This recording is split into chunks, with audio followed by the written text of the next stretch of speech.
আসসালামু আলাইকুম, সকলকে স্বাগত জানাচ্ছি জেনেসিস অনলাইন ইউনিভার্সিটি কর্তৃক আয়োজিত আমাদের আজকের প্রোগ্রামে। আমাদের আজকের প্রোগ্রাম হলো ইন্টার্নস বিগ ড্রিম 4.0। আমাদের আজকের টপিক হলো জার্নি টুয়ার্ডস মেডিসিন। আমাদের সাথে আজকে প্রধান অতিথি হিসেবে যুক্ত আছেন doctor Mohammad Ikram Hossain sir, IMO, department of medicine, Dhaka medical college. আসসালামু আলাইকুম স্যার, আপনি কেমন আছেন? হ্যাঁ, জি, ওয়ালাইকুম আসসালাম, আলহামদুলিল্লাহ ভালো। স্যার, প্রথমে আপনাকে ধন্যবাদ জানাচ্ছি আমাদের প্রোগ্রামে জয়েন করার জন্য।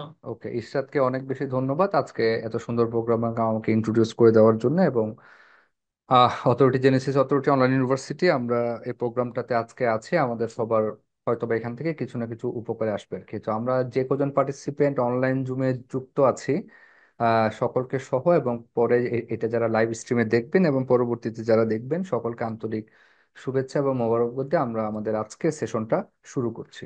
সো বেসিক্যালি আমরা আসলে একটা মেডিসিন ওয়ার্ড আমরা ধরে নিব আমরা সবাই ইন্টার্নে আছি বা সামনে যাব, এরকম একটা গ্রুপ বা এরকম একটা অবস্থা থেকে যখন আমরা এরকম কোনো সেশনে বসবো।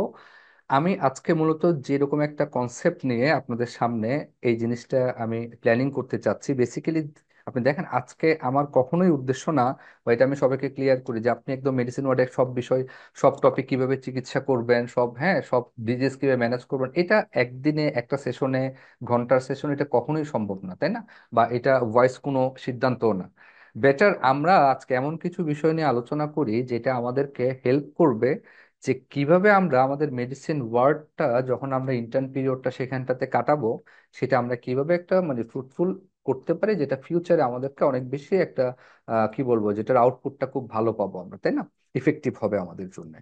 দেখেন আমরা ছোটবেলায় যখন আমরা ইন্টার্ন করছি তখন আমাদের সিনিয়র ভাইরা একটা জিনিস বলতো যে তোমার প্ল্যানিং যদি হয় তুমি ইন্টারনাল মেডিসিনে কেরিয়ার করবা না, যেমন তুমি ইন ফিউচারে গাইনি পড়বা, তুমি সার্জারির কিছু পড়বা, তুমি বেসিক সাবজেক্টে যাবা, হ্যাঁ। সো তোমার আমরা তো এরকম ইন্টার্নের পরে কিন্তু আমরা অনেক এখন অনেক বিষয় অনেক ইন্টারেস্ট থাকতে পারে। আপনার এখন মনে হচ্ছে আপনি মেডিসিনের একটা ব্রাঞ্চে পড়বেন, আপনার মনে হচ্ছে আপনি সার্জারি একটা ব্রাঞ্চে নিউরো সার্জারি পড়বেন, dot dot dot etcetera etcetera. কিন্তু দিন শেষে দেখা যাবে যে আসলে আমাদের সব ইচ্ছা সব আশা কিন্তু টাইমিং আমাদেরকে একসাথে ফলো করে না। হ্যাঁ, আপনাদের যাদের মধ্যে মানে ওই আর অনেকের যাদের ইচ্ছা ছিল হয়তো বেসিক সাবজেক্ট পড়বেন, তারা টার্ন করে হয়তো এন্ডোক্রাইনোলজির মতো ব্যস্ত সাবজেক্ট, নিউরো সার্জারির মতো একটা আপনার ডেভাস্টেটিং, হ্যাঁ, কার্ডিওলজির মতো এরকম একটা খুব মানে কি বলবো ইমার্জেন্সি সিচুয়েশনাল সাবজেক্টে চলে আসতে পারেন যারা বেসিক পড়তে চাইছেন। আবার এরকম খুব ইমার্জেন্সি কিছু পড়তে চাইছেন তাদের অনেকে হয়তো আমরা বেসিকেও শিফট করতে পারি। সো এটা সিচুয়েশন ডিপেন্ডেন্ট। আমি আজকে তো এই বেসিক থেকে সিনিয়ররা আমাকে বলতো তোমরা যেটা পড়বা না, মানে এভাবে বলতো আর কি, যে তোমার টার্গেট যদি হয় সার্জারিতে পড়ার, তোমার জন্য ইন্টারনেটে সবচেয়ে গুরুত্বপূর্ণ হচ্ছে সার্জারিটা তো ইম্পর্টেন্ট, দেখবা ইন্টারেস্ট গ্রো করবে, অন্যগুলো ভালো করে করা। তোমার দায়িত্ব হবে গাইনি তার এলাইট ভালো করে করে ফেলা, মেডিসিন গুলা তার খুঁটিয়ে খুঁটিয়ে মেডিসিন ওয়ার্কটা করা, হ্যাঁ।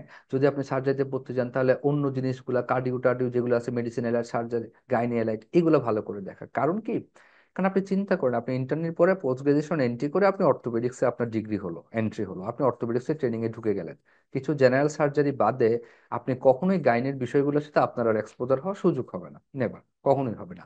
আপনি মেডিসিনের এত একটা ভাস্ট পাহাড় সম সমুদ্র সম একটা জিনিসের সাথে আপনার কখনোই দেখা হবে না, সম্ভবই না, কখনোই দেখা হবে না। কিন্তু এই বেসিক কিছু জিনিস মেডিসিনের কিছু আপনাকে কিন্তু সবসময় ফেস করতে হবে। হ্যাঁ, আপনি আপনি এখন সার্জারিতে পোস্ট গ্রাজুয়েশন করতেছেন, আপনি নিউরো সার্জারি ট্রেনিং করতেছেন ধরে নেই আমি, তখন আজকে থেকে 3 বছর পরের কথা বলছি আমি, তখন আপনার ফ্যামিলির কেউ একজন আপনার এমন একটা আপনার সাজেশন চাইলো, ট্রিট করতে হচ্ছে, আপনাকে মেডিসিন রিলেটেড নলেজ আপনার লাগবে। সো সেই সময় আপনার বলার অনেক ক্ষেত্রে সুযোগ নাই যে আমি তো অর্থোপেডিক্স এর ডক্টর। অথবা আমরা যে টুকটাক ছোটখাটো প্র্যাকটিস করব, আমরা আমরা এখন বিভিন্ন সময় আমাদের অনেক জায়গায় জব করা লাগতে পারে, সেখানে আর আপনি অর্থোপেডিক ট্রেনে, আপনি নিউরো সার্জারি ট্রেনে, আপনি আপনি গাইনিক ট্রেনে, আপনি মেডিসিনের ট্রেনে, সেটা বলার সুযোগ নেই। আপনাকে ইন জেনারেল সব পেশেন্টই ডিল করতে হবে। তো এই সব পেশেন্ট ডিল করার শেখার যে আমাদের ভালো সময় সেটা হচ্ছে আমাদের ইন্টার্নশিপ। এই ইন্টার্নশিপে এমন একটা সময়, এটা ফ্রি হ্যান্ডে শেখা যায়। আপনার উপরে সুপারভাইজ 3-4টা লেভেল থাকে, আপনার রিসেন্ট হচ্ছে এইচএমওরা থাকে অনেক জায়গাতে, তারপরে আপনার আরএমওরা থাকে, আইএমও থাকে, রেজিস্ট্রার থাকে, এপি থাকে, অ্যাসোসিয়েট প্রফেসর থাকে, সর্বশেষ আমাদের প্রফেসর স্যাররা থাকেন। আমাদের associate professor sir, AP sir, আমাদের প্রফেসর সবকিছু মিলে আপনি একটা জিনিস একদম জিরো থেকে 100% পর্যন্ত জিনিসটা কভার করতে পারেন। এটা আপনি কি আপনি এখন বলতে পারেন আমাদের সকল ইন্টার্নশিপে কি এটা হয় না? এটা হয় না। কারণ কি, কারণ আমাদের নিজেদের একটা প্রপার প্ল্যানিং থাকে না, আমাদের নিজেদের প্রপার কোনো প্ল্যানিং থাকে না। যেমন আপনি আজকে একটা অ্যাডমিশন দিতে ডিউটি করে আপনি 20 থেকে 25টা রোগী নিজে অ্যাডমিশন করছেন, মানে আপনি রিসিভ করছেন, আপনি তার ইনভেস্টিগেশন পাঠাইছেন, ট্রিটমেন্ট পাঠাইছেন, যেটা আপনার নলেজে আছে আপনি সবকিছুই করছেন। কিন্তু আপনি দেখেন এখানে 20-25 জন পেশেন্ট থেকে আপনি স্পেসিফিক, আপনার উচিত ছিল 2টা থেকে 3টা পেশেন্ট আপনার মার্ক করে নেওয়া, যে এই 2 থেকে 3টা পেশেন্ট আপনি অ্যাডমিশন থেকে শুরু করে তার অ্যাডমিশন পিরিয়ড টোটালটা এবং তার ডিসচার্জ পর্যন্ত ওই পেশেন্টটা আমি ফলো আপ করবো, তার কি ইনভেস্টিগেশন হয়, তার কি ইভালুয়েশন হয়, রিপোর্টে কি আসে, কোন রিপোর্টের প্রেক্ষাপটে কি কাউন্টার রিপোর্ট পাঠানো হয়েছে, আমরা সে কাজটা করি না।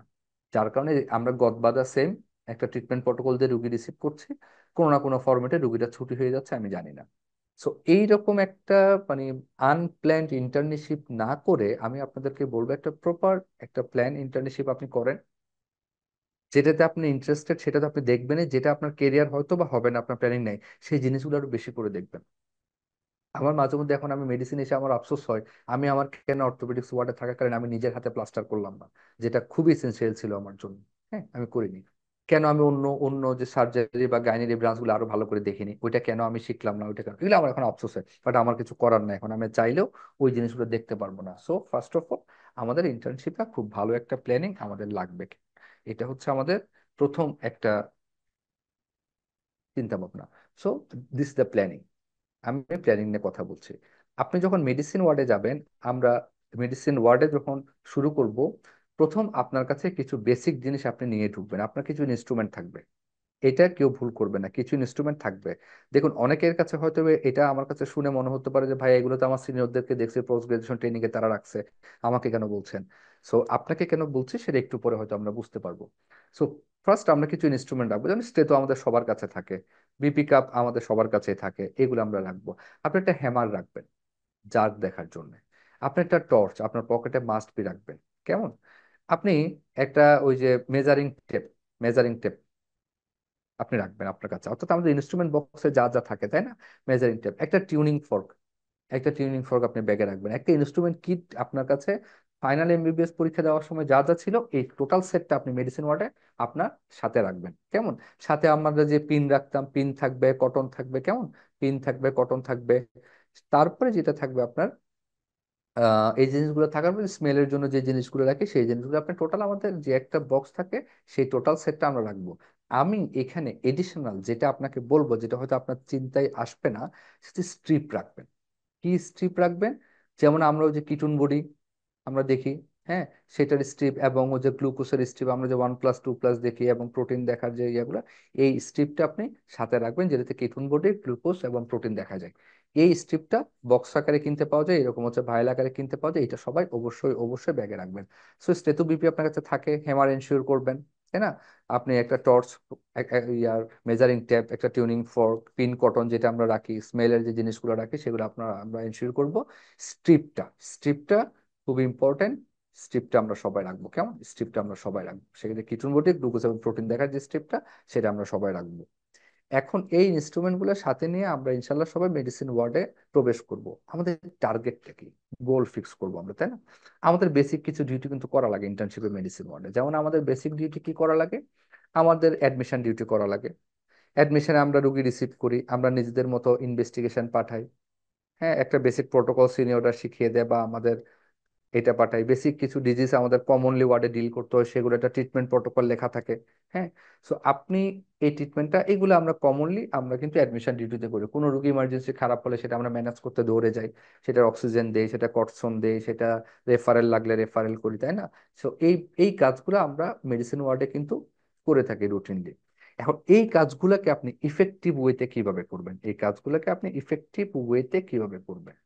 সো আমার আজকের এই সেশনের উদ্দেশ্য হচ্ছে আপনার টোটাল মেডিসিন ওয়ার্ডের যে ডিউটি পিরিয়ড আপনার থাকবে, সেই ডিউটি পিরিয়ডটাকে আপনি ডেভিডসনে কনভার্ট করবেন।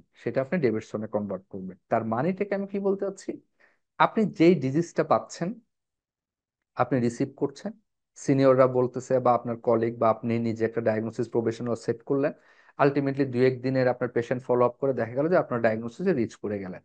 হ্যাঁ, অথবা সেটা কিভাবে ডায়াগনোসিস রিচ করা যায় প্রফেশনাল থেকে, সেই প্রফেশনাল ডায়াগনোসিসটা আপনার যে ডিফারেন্সিয়াল গুলো আপনি সেট করতেছেন, এই ডিফারেন্সিয়াল গুলো আপনি ডেভিডসন থেকে পড়ে ফেলবেন। এই পড়াটা কখনোই আমি বলবো না যে বইয়ের লাইন ধরে এই মাথা থেকে এই মাথা পড়ে ফেলতেছেন, এইভাবে আমি বলবো না।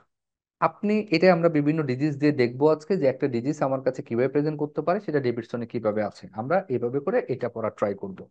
সো আপনি যখন একটা ডিজিজ আমরা পড়বো, সেই ডিজিজটাতে আপনি তো একটা প্রফেশনাল সেট করবেন। আপনি চিন্তা করেন পরের দিন আপনার সিনিয়র বা ওই দিনে সে এসে আপনাকে এটা ডায়াগনোসিস বলবে যেটা এটা হতে পারে, তাহলে আপনি এসে এটার এগেনস্টে আপনাকে কিছু ইনভেস্টিগেশন দিবে, সেগুলো আপনি নোট করলেন মাথার মধ্যে যে আমার সিনিয়র এসে আমাকে ইনভেস্টিগেশন গুলা এই ডায়াগনোসিসের এগেনস্টে উনি এই জিনিসগুলা করতে বলছেন। সেগুলো আপনি এখন গিয়ে দেখবেন ডেভিডসনে ওই ডিজিজের এগেনস্টে ওই ইনভেস্টিগেশন গুলো আদৌ আছে কিনা। ডেফিনেটলি আছে। কিভাবে আছে? থাকলে সেগুলোর ফাইন্ডিংস কি, আপনি আপনার সিনিয়র যে আপনাকে বললো যে কি আশা করছেন ফাইন্ডিংস, আপনি সেটা ডেভিডসনে আছে যে এটা হলে এটা, এটা হলে এটা, তাহলে সেটা আপনি পড়ে নেবেন। পড়ার পর আপনি নেক্সট দিন যখন আসবেন তখন ইনভেস্টিগুলো রিপোর্ট কালেক্ট করবেন, দেখবেন যে আপনার পড়ার সাথে কতটুকু মিলছে। মিললো, তারপর আপনার ডায়াগনোসিসটা এখান থেকে কোনো এক্সক্লুশন লাগবে কিনা, কোনো এডিশন অন্য কোনো ডিডি আমার আসবে কিনা, সেগুলো আপনি দেখলেন। দেখার পরে এখন আপনি ট্রিটমেন্ট দেখবেন আপনার রাউন্ডের মধ্যে সিনিয়র আমাদের স্যারেরা, প্রফেসর এপিএস এর স্যারেরা কি ট্রিটমেন্ট দিচ্ছে সেটা আপনি দেখে নিলেন, এবং এই ট্রিটমেন্টের জন্য তারা কিছু প্রিকশন নিতে বলে। তো এই জিনিসগুলো যখন আপনি ডিজিজটা ডেভিডসন থেকে পড়ে ফেলবেন, আপনি জানবেন, আপনার ইন্টারেস্টটা গ্রো করবে, এবং আপনি তখন দেখতে পাবেন যে আপনার এই পড়াটা, যেই ডিজিজটা আপনি পড়লেন সেটা আপনার লাইফ লং, আপনি আপনার ট্রেনিং পিরিয়ডে যান অথবা আপনি অন্য সাবজেক্টে সুইচ করেন, এই একটা ডিজিজ আপনার সামনে কখনোই আলোচনায় আসলে সেই ডিজিজ সম্পর্কে খুব ভালো একটা চিন্তা ভাবনা ইনপুট আপনি দিতে পারবেন। কেমন? সো আমরা এরকম কিছু জিনিস আজকে মূলত দেখব, যেটা একটা ডিজিজ একটা ওয়ার্ড আমি পাচ্ছি, আমার কাছে কি নিয়ে প্রেজেন্ট করতে পারে, সেটা আমি ওয়ার্ডে কিভাবে হ্যান্ডেল করব, এবং আমার এই হ্যান্ডেলিংটা ডেভিডসন আমাকে কিভাবে গাইড করতে পারে। কেমন? আমরা এরকম একটা জিনিস নিয়ে আমরা কিছু পড়াশোনা করব। আমি কিছু কমন ডিজিজ আপনাদের জন্য নিয়ে আসছি। যেমন সেই কমন ডিজিজগুলোর মধ্যে আমি প্রথমে মেডিসিন ওয়ার্ডে আমরা ইন জেনারেল সবখানে আমরা একটু পেরিফেরি নিয়েও যদি চিন্তা করে থাকি, আপনি পেরিফেরি মেডিকেল গুলোতে ব্রাঞ্চ খুব স্টাবলিশ আমাদের থাকে না, তো যার কারণে দেখা যায় কি সব ধরনের মেডিসিন রিলেটেড রোগী আগে মেডিসিনে ভর্তি হয়। হ্যাঁ, একদম স্ট্রোক আসলে যে আগে নিউরোতে চলে যাবে, ডায়াবেটিস আসলে যে সেটা এন্ডোক্রাইনে চলে যাবে, এইরকম খুব অল্প কয়েকটা উপরের মেডিকেল ছাড়া বাকি সব জায়গাতে আমাদের এটা অত ওয়েল স্টাবলিশ না। তো সেক্ষেত্রে সবকিছু আমরা মেডিসিনে ডিল করতে স্ট্রোক। একটা পেশেন্ট হঠাৎ করে যে আপনি স্ট্রোকে কিভাবে ডায়াগনোসিস করতে আমরা জানি সাডেন, হ্যাঁ একটা এপিসোড হবে যে সাডেন তার হেমিপেরিসিস ফোকাল কোন একটা সাইন, হ্যাঁ সাডেন তার হেমিপেরিসিস নিয়ে আসলো, যে কোনো একটা সিমটম নিয়ে আসলো, আমরা ধারণা করতেছি, আমি খুব সহজভাবে বলি হেমিপেরিসিস দিয়ে বলি, পেশেন্ট হেমিপেরিসিস নিয়ে প্রেজেন্ট করছে, বলতেছে আমি একটু আগে ভালো ছিলাম, হঠাৎ করে ঘুম থেকে উঠে খেতে বসছি বা বসে আছি, দেখতেছি আমি আস্তে আস্তে আমার এই পাশটা দুর্বল হয়ে গেল, এবং দুর্বলতা বেড়ে গেল আস্তে আস্তে ডান পাশটা, জাস্ট হেমিপেরিসিস, সে স্ট্রোক। সো এইরকম স্ট্রোক যখন আপনি আমি চিন্তা করব, অনলাইনে যে কজন হচ্ছে যুক্ত আছেন, একটু কি দু একজন আমার সাথে উইলফুলি পার্টিসিপেট করতে চান, তাহলে আমাদের আলোচনাটা সুন্দর হবে। আমি অনেককেই দেখতে পাচ্ছি, আত্রি আছেন, আশরাফুল আছেন, চারু আছেন, রাইসা আছেন। সো আমি সবাইকে আবার ওয়েলকাম করছি। আচ্ছা, একটা স্ট্রোক পেশেন্ট যখন হেমিপেরিসিস নিয়ে আপনার কাছে আসবে, আপনি কি বলতে পারেন প্রথমে আপনি তার জন্য কি ইমেজ বা কি ইনভেস্টিগেশন করতে চাচ্ছেন? মনে মনে এরকম একটা পেশেন্ট যদি আমি আপনাকে দেই, কি ইনভেস্টিগেশন করতে চান? একটু কেউ পার্টিসিপেট করেন তো দেখি। CT anyone? Scan. Arafat, thank you so much for your participation. আপনি সিটি স্ক্যান করতে চাচ্ছেন, ভেরি গুড। এবং আপনি, আমি ধরে নিলাম আপনার স্ট্রোক, আপনি এক্সামিনেশন করলেন, আপনি সবকিছু করে সিটি স্ক্যান। তার আগে আমি যদি একটু বলি, এই পেশেন্ট হেমিপেরিসিস নিয়ে আসছে, এখন তার আপনি এক্সামিনেশন করবেন তাই না, যে আপনি স্ট্রোক কিনা। তাহলে এক্সামিনেশন আপনি যে পাশে উইকনেস বলছে সে পাশে আপনি মাসেল পাওয়ার দেখলেন, দুই পাশে কম্পেয়ার করলেন, দেখলেন যে সে যদি রাইট হেমিপেরিসিস বলে তাহলে বামের চেয়ে ডানে তার উইক থাকবে, মাসেল পাওয়ার থাকবে না, গ্রিপ উইকনেস থাকবে, প্লান্টার এক্সটেন্সর চলে আসতে পারে তাই না। আপনি তার ডিসফেজিয়া অ্যাসেস করলেন যে খাবার গিলতে সমস্যা হচ্ছে কিনা, আপনি তার আদার্স ক্রেনিয়াল নার্ভ গুলো দেখে নিলেন সবকিছু, তার ব্লাড প্রেশার মেপে নিলেন, হ্যাঁ তার তার আপনি পালস দেখে নিলেন, চেস্ট অস্কালটেট করে নিলেন। আপনি যখন নার্ভাস সিস্টেম এক্সামিনেশন করবেন সবসময় মনে রাখবেন যে কোনো সিস্টেমের রুগী, এটা স্ট্রোক মানে নার্ভাস সিস্টেমের রুগী বুঝেছেন, বাকি সব সিস্টেম একবার করে টাচ করে আসবেন। আপনি বুকে একটু স্টেথো রাখলেন, শ্বাস প্রশ্বাস শুনলেন তাই না, আপনি একটু কার্ডিয়াক এরিয়াতে, আপনি যে অ্যাপেক্স এরিয়াতে অন্যান্য যে এরিয়াগুলোতে একটু স্টেথো রাখলেন, কোনো মারমার আছে কিনা তাই না, আপনি পালসটা দেখলেন রেগুলার নাই রেগুলার, অ্যাট্রাল ফিব্রিলেশন আছে কিনা, পেটে একটু হাত দিয়ে দেখলেন কোনো লাম টাম লাগে কিনা, সবকিছু দেখে আসবেন একবার করে। কেমন? আর যেসব জিনিস দেখতে পারবেন সে জিজ্ঞেস করুন, যেমন চোখ, আপনি হয়তো বা ওই সময় ফান্ডোস্কোপ দেখতে পারবেন, আপনি শুনে নিবেন যে আপনার চোখে দেখতে কোনো সমস্যা আছে কিনা। ডায়াবেটিস তো চোখে দেখা যায় না, হিস্ট্রি নিলেন ডায়াবেটিস আছে কিনা, পরে মাপতে দিলেন। ওকে, সবকিছু অ্যাসেস করে আপনি বললেন যে এখন ইনভেস্টিগেশন আমাদের। আরাফাত বললো আমরা সিটি স্ক্যান করবো। আরাফাত, আপনি সিটি করলেন, আপনি দুইটা ফাইন্ডিংস আশা করেন, কি কি ফাইন্ডিংস আশা করেন সিটিতে, কি কি জিনিস পেতে পারেন বলে আপনি মনে করছেন? আপনি ইসকেমিক স্ট্রোক পেতে পারেন, অথবা কি পেতে পারেন, হেমোরেজিক স্ট্রোক পেতে পারেন। Haemorrhagic stroke. Very good. Haemorrhage. তো এটা আমরা স্কিমেতে কি দেখবো, হেমোরেজের সিটি স্ক্যানে কি দেখবো, এটা আমরা হয়তো অন্য জায়গায় কথা বলবো, আমি জাস্ট রাফলি বলি। সিটি স্ক্যানে হেমোরেজে বাংলা কথাই বলি, এটাকে সাদা দেখা যায়, মানে লেশনের জায়গাটাকে, যাকে আমরা হাইপারডেন্স বলি। আর ইস্কেমিয়াতে আমরা হাইপোডেন্স পাবো, সেটা হচ্ছে কালো দেখা যাবে, নর্মালি চেয়ে একটু কালো। ধরে আমার পেশেন্ট ইস্কেমিয়া আসছে। আচ্ছা আরাফাত, একটু আমরা বলি, আমি আরাফাতকে এই জন্য বলছি, সে খুব সুন্দর পার্টিসিপেট করছে। ইস্কেমিয়ার প্যাথোফিজিওলজি কি? মনে করেন আমার ব্রেনের এই জায়গাটা, এই একটা আর্টারি সাপ্লাই দিচ্ছিল, কোনো কারণে আমার আর্টারিটা ব্লক হয়ে গেছে, তাই তো কথা। এখন এই জায়গার মধ্যে সাপ্লাই হয় না, দিস ইজ ইস্কেমিয়া, এটা তো আমরা ইস্কেমিয়া বলি। এই যে আমার এই জায়গাটা ব্লক হলো, রাস্তা আমার ন্যারো হয়ে গেল, ব্লাড সাপ্লাইটা বন্ধ হয়ে গেল, কি কারণে বন্ধ হতে পারে এরকম? Atherosclerosis. Very good and thank you so much. Atherosclerosis, তাহলে আপনার এখানে অ্যাথেরোস্ক্লেরোসিস চেঞ্জ হয়ে এটা হতে পারে। তাহলে এখন এই যে একটা স্ট্রোকের পেশেন্ট নিয়ে আপনার মাথায় এটা চলে আসলো, এটা অ্যাথেরোস্ক্লেরোসিস হতে পারে, তাহলে তার অ্যাথেরোস্ক্লেরোসিস হওয়ার মতো প্রভোকেটিং ফ্যাক্টর আছে কিনা, আপনি কি কি জিজ্ঞেস করবেন তাকে? আপনি জিজ্ঞেস করবেন আপনার কি বাবা ডায়াবেটিস আছে কিনা। আপনি যখন ইনভেস্টিগেশন পাঠাবেন তাকে আপনি লিপিড প্রোফাইল পাঠাতে পারেন না? লিপিড, তাহলে এগুলোতে দেখবেন ডায়াবেটিস যদি থাকে, কোনো মানুষের হাইপার টেনশন যদি থাকে, তার লিপিড প্রোফাইলটা বেশি যদি থাকে, তাহলে এগুলো সবগুলোই তার অ্যাথেরোস্ক্লেরোসিসের জন্য প্রোভোকেটিং ফ্যাক্টর। এগুলো ওয়ার্ডে আপনি দেখে ফেলবেন, আপনি বইয়ের সঙ্গে মিলাচ্ছেন। এখন দেখেন, একটা বলেন অ্যাথেরোস্ক্লেরোসিস, এটা দিয়ে ব্লক হয়ে গেল, আরেকটা বলেন তো এই জায়গাটা ব্লক হওয়ার কারণ। আমি বলে দিই, এটা অ্যাথেরোস্ক্লেরোটিক প্লেক না হয়ে এটা একটা থ্রম্বাস হতে পারে না? থ্রম্বাস, যে আমার হার্টের মধ্যে একটা থ্রম্বাস তৈরি হলো, সেটা এখানে উঠে এম্বুলাস হয়ে এখানে থ্রম্বো এম্বলিক ম্যানিফেস্টেশন আমার জায়গাটা ব্লক করে দিল। হার্টে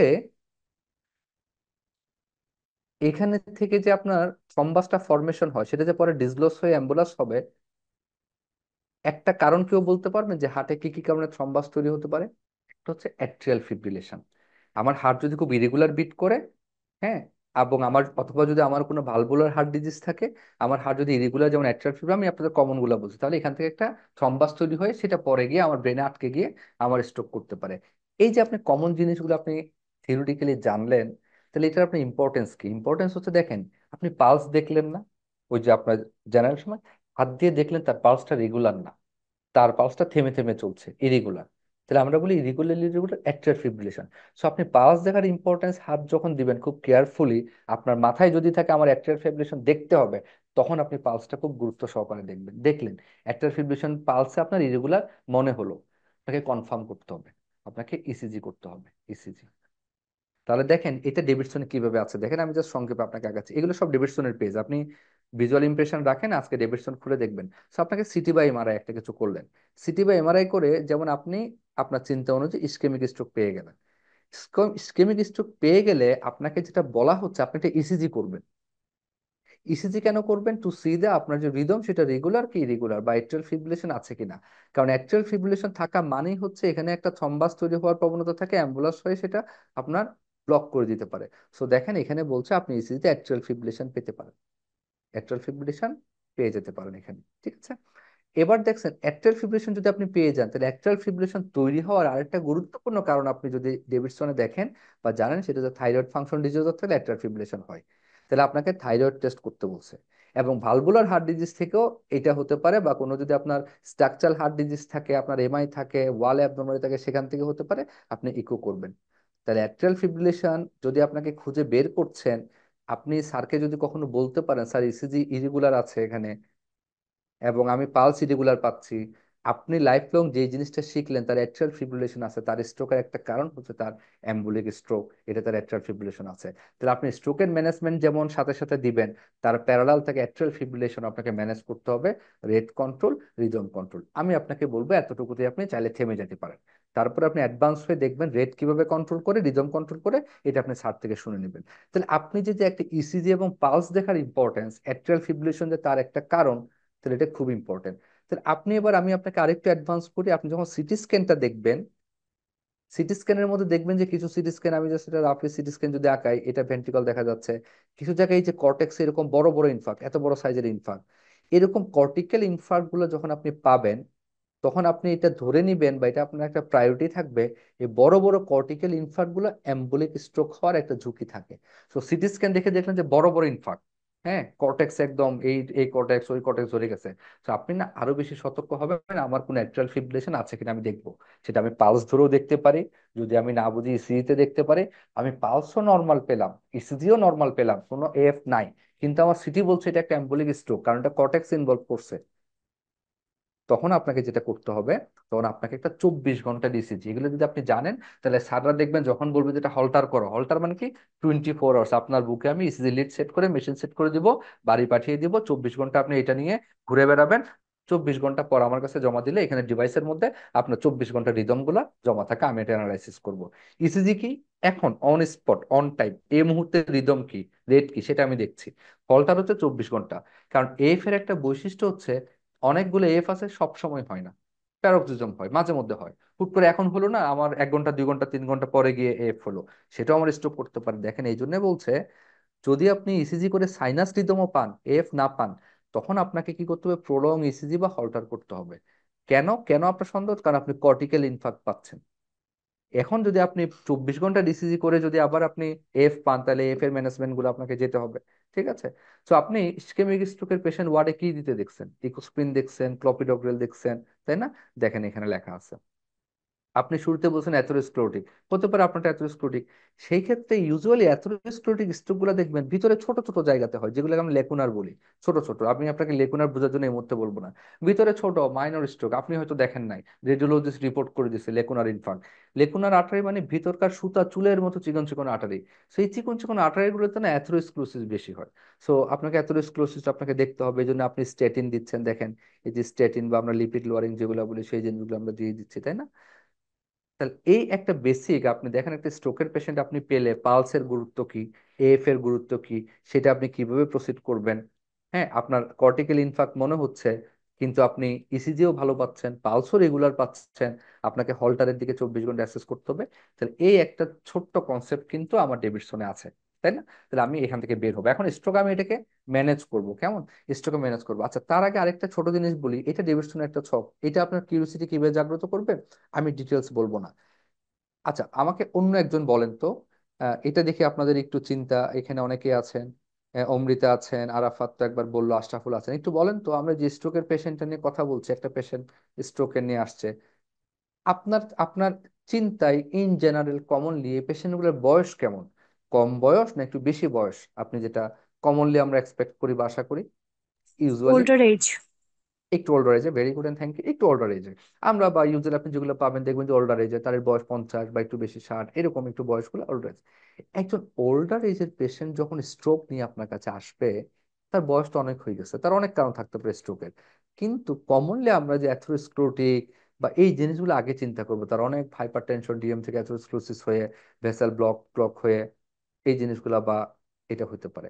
আপনারা কি কখনো চিন্তা করছেন যে একটা 26 ইয়ার্স ফিমেলই বলি আমি আপনাকে, স্ট্রোক নিয়ে আপনার কাছে প্রেজেন্ট করবে? একটু চিন্তা করেন তো, যে একদম একটা 70 বছরের মানুষ যখন স্ট্রোক নিয়ে আপনার কাছে প্রেজেন্ট করছে, আপনার চিন্তা চেতনা খুব নর্মাল থাকে, ক্যাজুয়াল থাকে, আচ্ছা ঠিক আছে স্ট্রোক আমরা ম্যানেজ করি, দেখি। বাট একটা 26 বছর 20 বছরের একটা এত ইয়াং পেশেন্ট যখন স্ট্রোক করে, আপনার কাছে জিনিসটাকে খুব স্বাভাবিক মনে হয় না? একটু বেশি মন খারাপ, বেশি কেন হইতে পারে, এটা তো না হলেও পারতো, এই বয়সে কেন হয়েছে, এরকম একটা চিন্তা আছে না?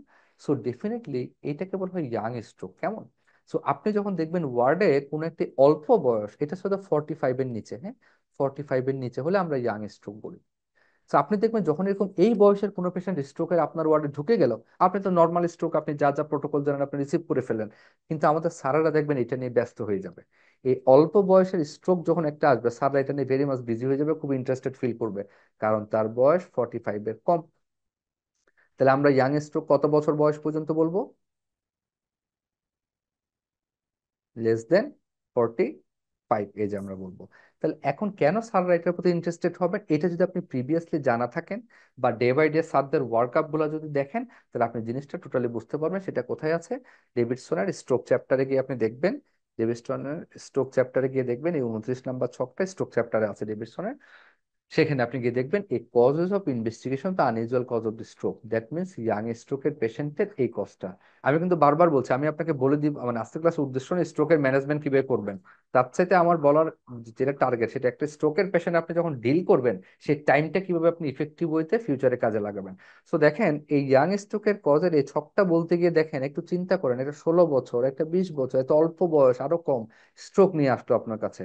তাহলে আপনি যদি চিন্তা করেন তার হার্টে একটা কনজেনিটাল অ্যানোমালি আছে, সেই কনজেনিটাল অ্যানোমালি থেকে তার এখানে থ্রম্বাস ফর্মেশন হচ্ছে, সেই থ্রম্বাসটাকে স্ট্রোক করতে পারে। তাহলে দেখবেন টিচাররা সবার আগে তার প্রিকোডিয়াম এক্সামিনেশনে বেশি জোর দিবে, যে তার কোনো মারমার আছে কিনা, তার কোনো স্ট্রাকচারাল হার্ট ড্যামেজ আছে কিনা, তার ভিএসডি এসডি, প্যাটেন্ট ফোরামিনা ওভালিক এই জিনিসগুলো আছে কিনা, এই জিনিসগুলোর প্রতি স্যাররা ফোকাস করবে। দেখেন এরকম একটা স্ট্রাকচার, তাকে ইনভেস্টিগেশন কি করতে দিবেন, আপনার মাথায় কি কি ইয়ে হবে, আমি তাকে ইকো করতে দিব। ঠিক আছে?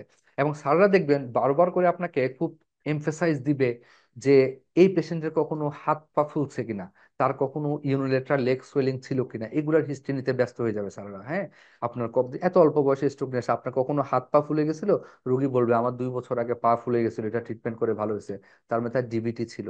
ডিবিটি মানে কি? তার মানে আপনার যে কোনো লিম্বে বা কোথাও একটা ভেনাস থ্রম্বোসিস ছিল, তার রক্ত এরকম জমে গেছিল। তাহলে এই যে রক্ত জমে গেল তার, এটাকে বলে থ্রম্বোফিলিয়া। তাহলে এই যে দেখেন ডেভিডসনে বলা আছে থ্রম্বোফিলিয়া কন্ডিশন গুলাতেও ইয়াং স্ট্রোক হতে পারে। তাহলে এই যে থ্রম্বোফিলিয়া স্যাররা যে বারবার ডিবিটি হিস্ট্রি নিচ্ছিল, বলতে চাচ্ছিল বলেন তো বলেন তো পা ফুলছে কিনা, পা ফুলছে কিনা, বা কিছু হয়েছে কিনা এরকম, তখন সে বলবে যে ফুলছে। ইম্পর্টেন্ট সিগনিফিকেন্স, আপনি ইয়াং স্ট্রোক দেখলে কখনো হাত পা ইউনিল্যাটারাল সোয়েলিং ছিল কিনা হিস্ট্রি নিতে হবে ডিবিটির জন্য। কেন? কারণ একটা কজ হচ্ছে থ্রম্বোফিলিয়া, থ্রম্বাস জমে যাওয়ার প্রবণতা। কেন থ্রম্বাস জমে যাবে? আপনার আমার ব্লাডে ন্যাচারাল অ্যান্টিকোয়াগুলেন্ট থাকে যারা আমার ব্লাডকে জমতে দেয় না। আপনার আমার ব্লাড কিন্তু জমছে না, তারা ফ্লো হচ্ছে চলতেছে, কারণ আমাদের ন্যাচারাল অ্যান্টিকোয়াগুলেন্ট আছে। এই পেশেন্টটা যদি ন্যাচারাল অ্যান্টিকোয়াগুলেন্ট, এই যে ন্যাচারাল অ্যান্টিকোয়াগুলেন্টটা যদি শর্ট থাকে কোনো কারণে, সে কারণে আমি যাব না, নাই, তার তৈরি হচ্ছে না, লস হচ্ছে, নাই, তাহলে তার ব্লাড কি ফ্লোতে থাকবে না, জমে যাবে। দেখেন তার, আমরা ন্যাচারাল অ্যান্টিকোয়াগুলেন্টের নাম এমবিবিএস এ কি শিখেছি? প্রোটিন সি, প্রোটিনেস, অ্যান্টিথ্রম্বিন 3, এই ইনভেস্টিগেশনগুলো আপনাকে পাঠাতে হবে। সো আপনার সিনিয়র যখন এসে এগুলো পাঠাবে, বা আপনি যখন জানবেন আপনি বলতে পারবেন যে আমরা এগুলো পাঠাবো কিনা, পাঠালে তার সিগনিফিকেন্স কি লেখা আছে। অ্যান্টিফসফোলিপিড অ্যান্টিবডি সিনড্রোম, যেমন এরকম একটা ইয়াং স্ট্রোক আপনার আসবে, তাহলে আপনি ডিবিটির হিস্ট্রি নিলেন, আপনি কি জানেন এরকম ইয়াং স্ট্রোক একটা ফিমেল যখন অল্প বয়সে আপনার কাছে আসবে, তার একটা গুরুত্বপূর্ণ হিস্ট্রি আপনাকে নিতে হবে। ওই যে ডিবিটির হিস্ট্রিটার মতো করে আরেকটা হিস্ট্রি নিতে হবে, তার কোনো ফিটাল লস আছে কিনা, মানে সে যদি ম্যারিড হয়ে থাকে আপনার কোনো বাচ্চা নষ্ট হয়েছে কিনা। কারণ এই একটা তার ফ্রিকুয়েন্ট ফিটাল লস, হ্যাঁ, এইটার একটা, এই একটা প্রশ্ন, সাথে যদি ডিবিটি বলে ফেলে তো আরো ভালো, সাথে যদি জয়েন্ট পেইন টেন বলে ফেলে তো আরো ভালো। তাহলে এই ফিটাল লসের একটা হিস্ট্রি আপনাকে একটা ডায়াগনোসিস দেখে ফোকাস করবে, সেটা অ্যান্টিফসফোলিপিড অ্যান্টিবডি সিনড্রোম। আপনার টিচাররা কমনলি এই জিনিসগুলো আপনার সঙ্গে বলবে, আপনি দেখবেন। তারপরে দেখেন আপনার এই হার্টের ভিতরে এই ভালভে একটা ইনফেকশন হলো, এখানে একটা ইনফেকশন হলো, বা আমার এখানে এন্ডোকার্ডিয়াম আছে, এখানে একটা ইনফেকশন হলো। এই এই ডিজিজটার নাম কি দেই আমরা একটু বলেন তো, এরকম ইনফেকশন হলে ডিজিজটাকে কি বলি আমরা? হার্টের ভালভুলার ভিতরে হার্ট ডিজিজ। এন্ডোকার্ডিয়াম ইনফেকশন যদি হয়, ইনফেকশন যদি হয়, infective endocarditis. Infective very endocarditis. Good, infective, thank you so much, infective endocarditis. Infective endocarditis আমি ছবিটা নিয়ে আসিনি। ইনফেক্টিভ এন্ডোকার্ডাইটিস, এই তার যার ইনফেকশন আছে, তার একটা প্রলং একটা জ্বরের হিস্ট্রি থাকতে পারে, সাবিকিউট যদি হয় তার একটা জ্বরের হিস্ট্রি দিবে। তার একটা জ্বরের পেশেন্ট, একটা স্ট্রোকের পেশেন্ট, সে যদি প্রিভিয়াসলি যদি আপনি পান, আমার একটা লম্বা সময় ধরে জ্বর ছিল, অনেকদিন থেকে জ্বর, বিভিন্ন ডাক্তার দেখায়, জ্বর কমে না, জ্বর কমে না, ভালো হয় না, তাহলে পাইরেক্স অফ আননোন অরিজিন তার, এখন সে স্ট্রোক নিয়ে আসছে, পাইরেক্স অফ আননোন অরিজিন একটা গুরুত্বপূর্ণ কজ কিন্তু ইনফেক্টিভ এন্ডোকার্ডাইটিস। ওকে, তাহলে আপনি এরকম একটা যদি জানেন যে একটা প্রলং ফিভার, বিভিন্ন ওষুধ খাচ্ছে, ডায়াগনোসিস হয় নাই, ডাক্তার ইনভেস্টিগেশন হয় নাই, হয়তো ইনফেক্টিভ এন্ডোকার্ডাইটিস এখনো ধরা পড়ে না, এখন স্ট্রোক নিয়ে আসছে, তাহলে এই যে ইনফেক্টিভ ফোকাইটা, এটা আরো বড় হয়ে এখানে ভেজিটেশন হয়ে এটাই ডিসগ্লস হয়ে ছুটে গিয়ে আপনার আর্টারিটাকে ব্লক করে স্ট্রোক নিয়ে আসতে পারে। সো আপনার এই হিস্ট্রি গুলো নেওয়া, তার জ্বরের হিস্ট্রি আছে কিনা প্রলং, তার এখানে যদি আপনি স্টেতো বসান, নিউঅনসেট মারমার পেয়ে যাবেন একটা, কেমন? আর তার হাতের দিকে যদি তাকান, তার হাতে অনেকগুলো সাইন থাকে, স্প্লিন্টার, হেমোরেজ, সব ডেভিডসনের ছবি আছে দেখবেন। সো একটা স্ট্রোকের পেশেন্ট, ইয়াং স্ট্রোক যদি আসে, সেটা কুড বি ইনফেক্টিভ এন্ডোকার্ডাইটিস। তাহলে এবার ইনফেক্টিভ এন্ডোকার্ডাইটিস যে ডিজিজটা আমার বইয়ে আছে, আমার ডেভিডসনের ছবিতে আছে, সেখানে দেখবেন আপনি হাতের কি সাইন দেখলে আপনার লক্ষণ হবে যে ইনফেক্টিভ এন্ডোকার্ডিটিস হতে পারে। তার সিবিসি তে কি সাইন আমি দেখতে পারি। সো দেখেন তাহলে ওই পেশেন্টকে ইনফেক্টিভ এন্ডোকার্ডিটিস আছে কিনা আপনারা পড়ে আসছেন। 3টা সেট ব্লাড স্যাম্পল পাঠাতে হয়, তাহলে তার ইকোকার্ডিওগ্রাম করে আপনি ভেজিটেশন করতে হয়।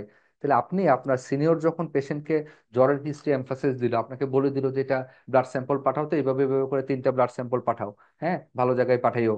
তারপর ওদের একটা ইকো করে দেখো তো, বা সিনিয়র আমার স্যার এসে রাউন্ডে বলে গেল আপনার সিএর স্টারকে এটা একটা ইকো করে দেখো, আপনি ধরে ফেলতে পারবেন ইয়াং স্ট্রোক, ইনফেক্টিভ অ্যান্ডোকার্ডিটিস একটা কস্ট, স্যার এই জন্য ইকো করতে বলছে। ইকো করে স্যার কি দেখতে চাচ্ছে?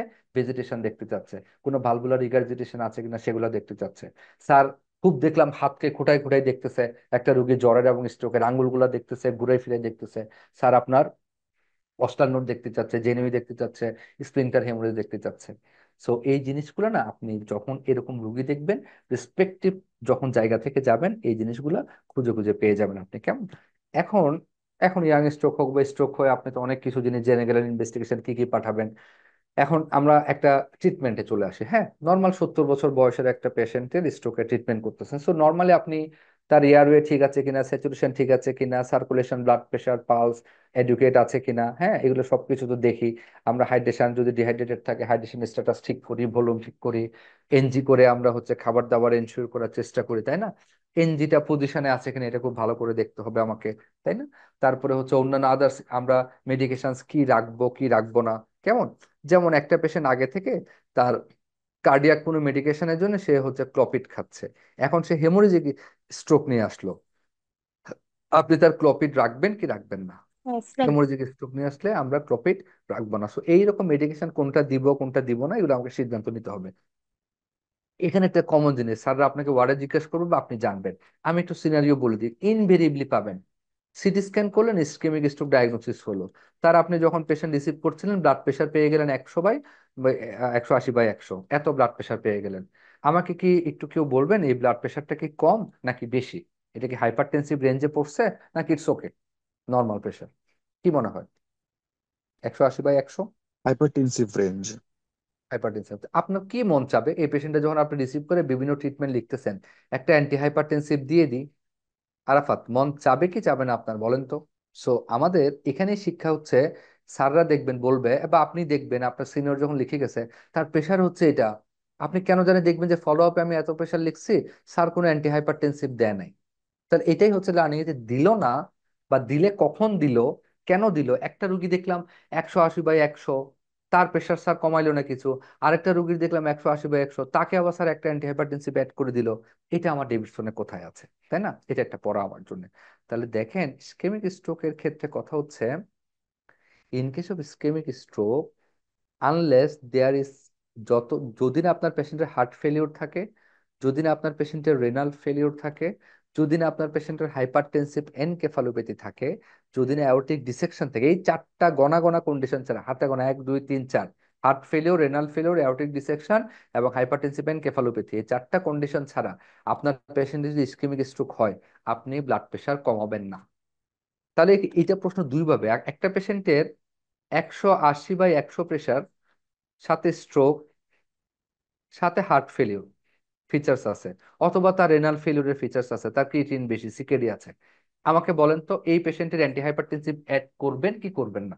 এটা আপনাদের অ্যাড মানে এখন করব। পরীক্ষা। হ্যাঁ, হয়েছে বলেন, আনসার হয়েছে, আবার বলেন।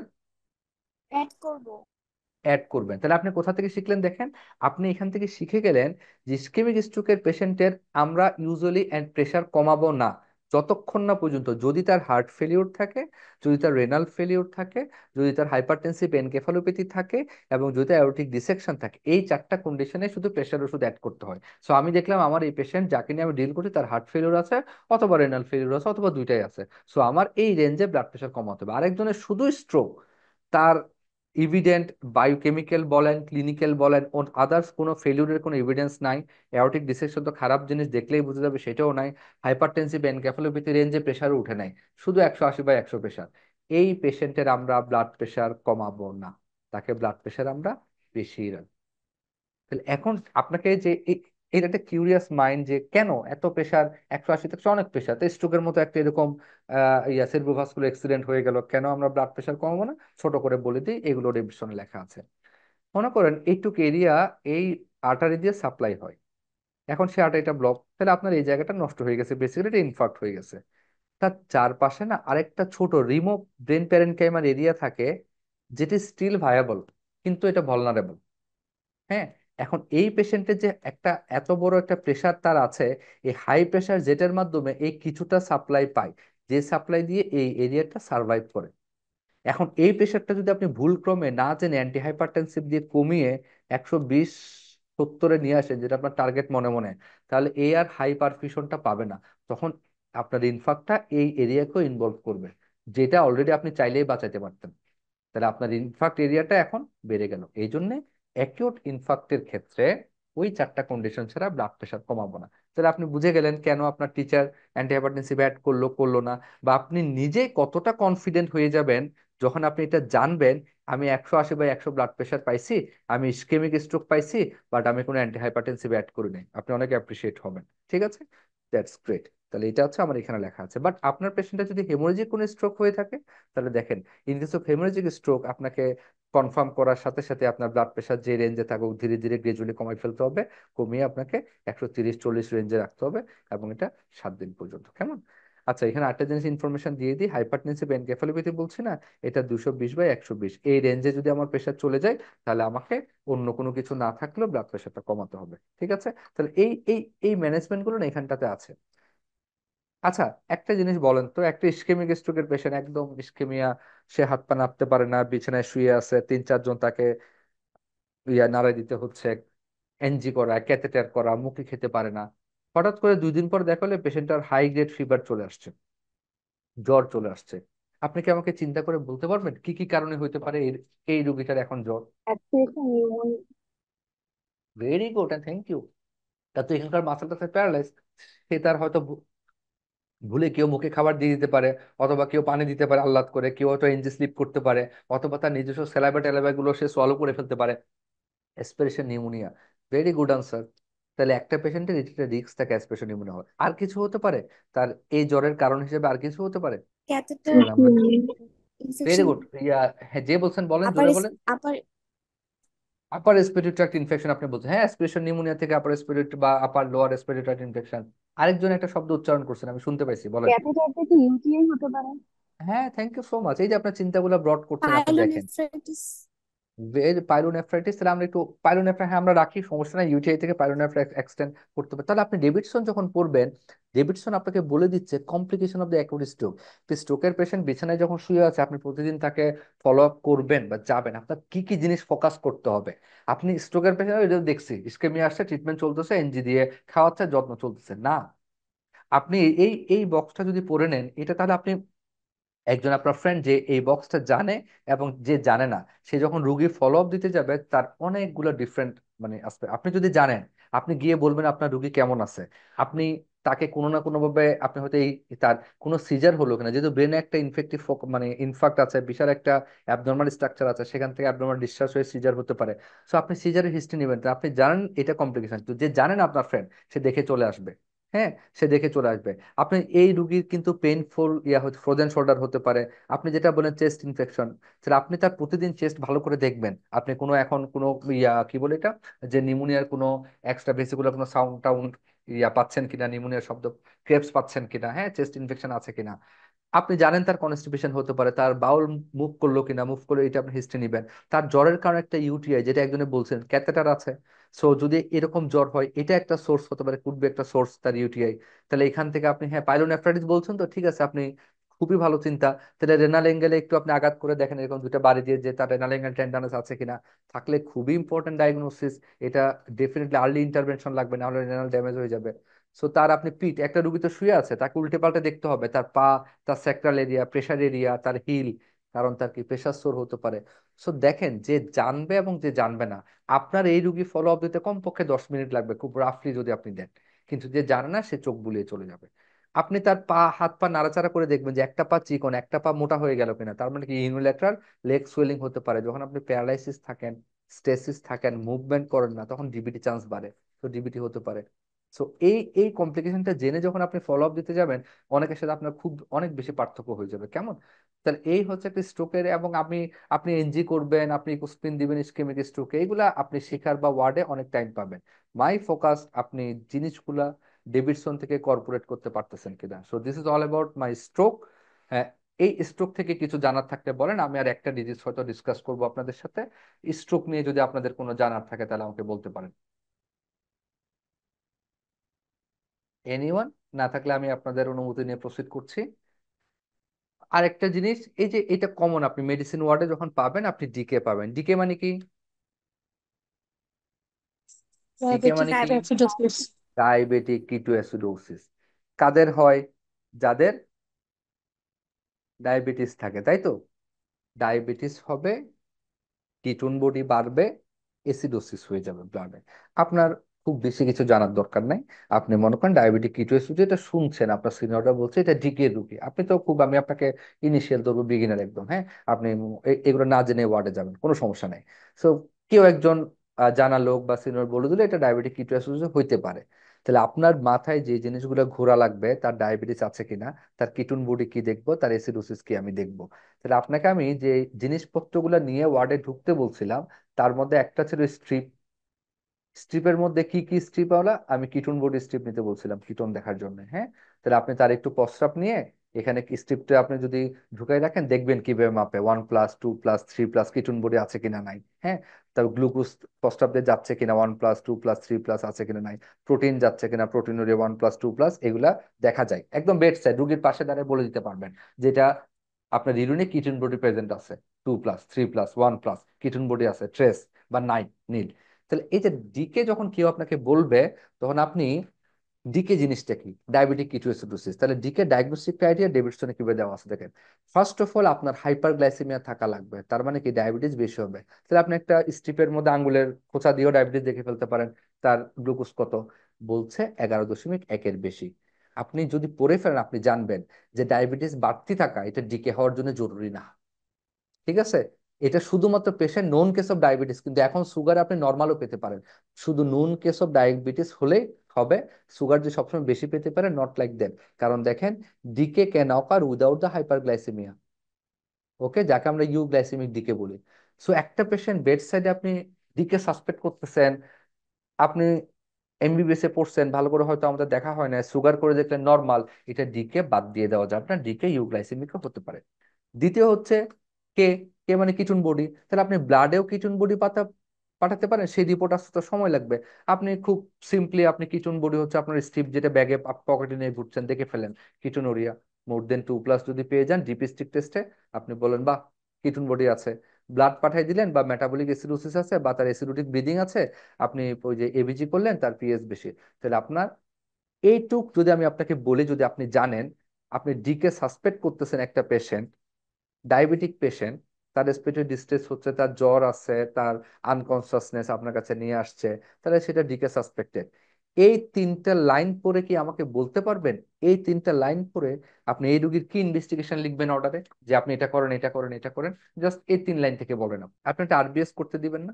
তাহলে তারপর আপনি কি করবেন? সুগার জেনে গেলেন, আপনি তাকে ইউরিনারি ইয়ার ব্লাডে কিটুন বডি করতে দিতে পারেন, তাহলে কিটুনেমিয়া পেয়ে যাবেন। অথবা স্ট্রিপে আপনি করলেন, আপনি তার একটা এবিজি করতে দিবেন, এবিজি। একটা এবিজি করলে এখানে আপনার পিএইচ পাওয়া যায়, বাইকার্বনেট কত সেটা পাওয়া যায়, মানে ওই যে মেটাবলিক অ্যাসিডোসিসের, এই যে মেটাবলিক অ্যাসিডোসিস ডায়াগনোসিস করার জন্য এবিজি করি আমরা। সো আপনি এবিজি করে ফেললেন, আপনি ডায়াগনোসিস পেয়ে গেলেন। আপনার সিনিয়র আপনাকে ট্রিটমেন্ট কিন্তু বলে দিবে, যে তুমি এটা দাও, এটা দাও, এটা দাও, এই জিনিসগুলো বলে দিবে আমাদেরকে, তাই না? সো এই যে ইনভেস্টিগেশন গুলো এখানে লেখা আছে, দেখেন ইনভেস্টিগেশন কি কি করবেন আপনি। একটা venous blood electrolyte acid base status দেখবেন, কোন ইনফেক্টিভ ফোকাই আছে কিনা, এগুলা সবকিছু দেখবেন। এখন আপনি দেখেন, আমি আপনাকে যেটা বলতে চাচ্ছি যে ম্যানেজমেন্ট, ম্যানেজমেন্টের ক্ষেত্রে সবচেয়ে গুরুত্বপূর্ণ দিক হচ্ছে এই ছকটা ডেভিডসনে আমাদের আছে। আপনি যে পেশেন্টটা ডিকে সিনিয়র বলে দিল, বা আপনি যেটা আপনার আপনার নলেজ থেকে আপনি স্ট্রিপ দিয়ে, গ্লুকোজ টেস্ট করে, ইউরিন টেস্ট করে, ক্লিনিক্যাল ফিচার দিয়ে আপনি এটা ডিকে এস্টাবলিশ করছেন, আপনি এটার প্রফেশনাল ডিকে, বা আপনি কনফার্ম করছেন ডিকে, আপনি ট্রিটমেন্ট দিবেন ইমিডিয়েট। ঠিক আবার আগের মতো সব সিস্টেম আপনাকে এক্সামিন করে আসতে হবে, নিউরোলজিক্যাল, অ্যাবডোমেন, যা যা আপনি করবেন সব করতে হবে। ব্লাড প্রেশার মাপছিলেন আপনি, ব্লাড প্রেশার মেপে পাইছেন আপনার, তার সিস্টোলিক আপনি 80 পেয়েছেন, তাহলে ব্লাড প্রেশার অনেক কম।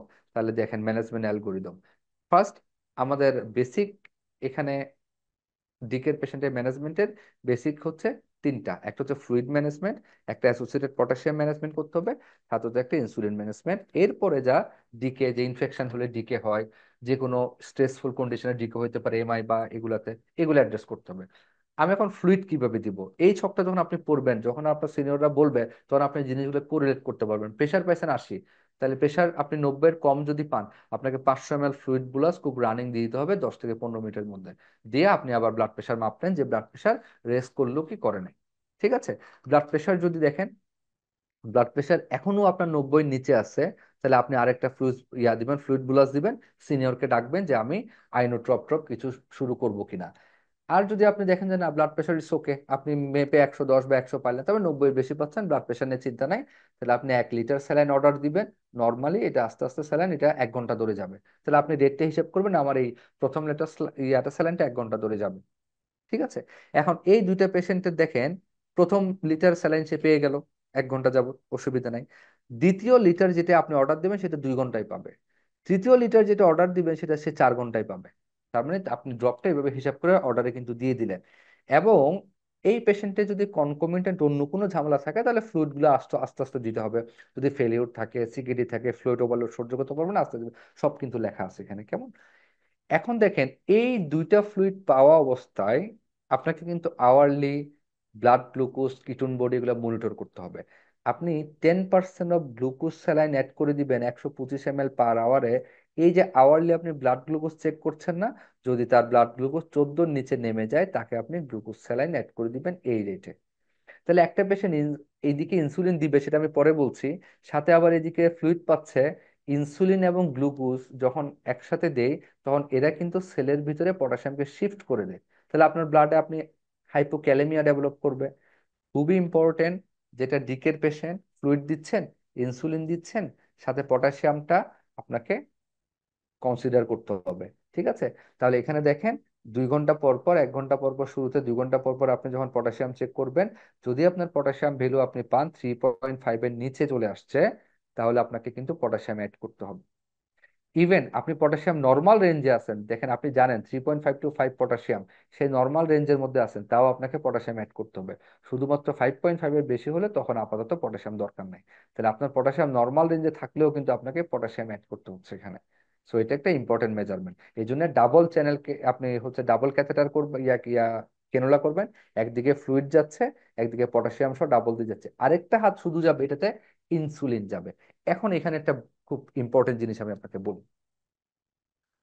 ডিকের পেশেন্টের যে ইনসুলিনটা আমরা দেই, আপনি যদি খুব বড় জায়গাতে কাজ করে থাকেন, বিশেষ করে যদি প্রাইভেট কোনো প্রতিষ্ঠানে কাজ করেন, তাদের দেখবেন যে ইনফিউশন পাম্প আছে। বা আপনি সরকারিতেও যখন কোনো ওই যে আইসিইউ বা সিসিইউ এগুলোতে যাবেন, ইন্টেনসিভ কেয়ার সেন্টারগুলোতে, তাদের ইনফিউশন পাম্প, ইন জেনারেল ওয়ার্ডে আমাদের ইনফিউশন পাম্প কিন্তু অ্যাভেলেবেল নাই, মেজরিটিতেই নাই। থাকলেও দু একটা থাকে নষ্ট, এক দুটা থাকে, এটা আপনার প্রয়োজনের তুলনায় খুব কম। ইনফিউশন পাম্প, ইনফিউশন পাম্পে আমাদের ইনসুলিনের ডোজ হচ্ছে ডিকের পেশেন্টের ক্ষেত্রে 0.1 unit per kg per hour করে। সো এটা আপনি মেশিনে লিখে দিলে এত পার আওয়ার ও অটোমেটিক্যালি আপনাকে দিয়ে দেয়। কিন্তু আপনি যখন একটা স্যালাইনের বোতল থেকে একটা মাইক্রো ড্রপারে নিয়ে যখন ইনসুলিন অ্যাড করে দিবেন, তখন আপনাকে এই ডোজটা ক্যালকুলেটিভ ওয়েতে দিতে হবে। ঠিক আছে? সো আপনার স্যাররা আপনাকে আমাকে বলে যাবে, দাও দিয়ে দাও 0.1 পার কেজি পার আওয়ারে দিয়ে দাও। তাহলে 0.1 ইউনিট পার কেজি পার আওয়ারে দিতে গেলে কত মাইক্রোড্রপে দিতে হবে, সেই হিসাবটা আপনাকে জানতে হবে। আমি জাস্ট রাফলি আপনাকে বলে দিই, যে একজন 70 কেজিওয়ালা মানুষের ডিকের পেশেন্ট যদি আপনি করতে চান, তাকে যদি 0.1 ইউনিট পার কেজি পার এমএল করে যদি আপনি ফ্লুইড দিতে ইনসুলিন দিতে চান, তাহলে আপনাকে basically 50 unit insulin 50 ml normal স্যালাইনের সঙ্গে মিক্স করে, হ্যাঁ, এই যে আপনার 50 ml এর একটা দ্রবণ তৈরি হবে, এই দ্রবণটাই মাইক্রোবুরেটে নিয়ে, সূত্র হচ্ছে 70 কেজি যদি আপনি পান, তাহলে 7 মাইক্রোড্রপ পার মিনিট। আর তার ওজন যদি 60 হয়, তাহলে 6 ড্রপ পার মিনিট। তার ওজন যদি 50 হয়, তাহলে 5 ড্রপ পার মিনিট। এভাবে করে দিলে এই ক্রাইটেরিয়াটা পূর্ণ হয়ে যাবে, শর্টকাট। তাহলে আপনি এই যে আপনার স্যার বা আপনার সিনিয়র ইনসুলিন ট্রিটমেন্ট দিল, সেটা ডেসক্রিপশনে লেখা আছে।